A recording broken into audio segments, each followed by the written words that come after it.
છેલ્લા 2 વર્ષમાં ગુજરાતમાંથી 5,338 કરોડનો 32,590 કિલો ડ્રગ્સનો જથ્થો પકડાયો. સરકારી નોકરી માટે આજથી જ તૈયારી શરૂ કરી દો. ગૌણ સેવા પસંદગી મંડળ આ વર્ષે 8,000 જેટલી ભરતી બહાર પાડશે.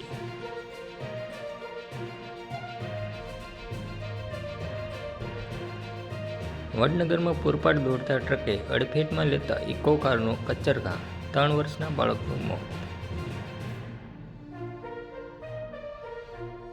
8 કિલો ચરસ સાથે ઝડપાયેલા 4 ઇસમોને 20 વર્ષની કેદ.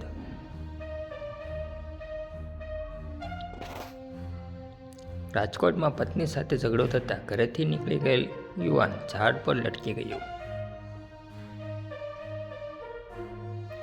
તસ્કરોએ ભગવાનને પણ ન છોડ્યા. વર્ષમાં એકવાર ખોલવામાં આવતી કાશી વિશ્વનાથ મંદિરની દાનપેટીમાંથી રોકડની ચોરી.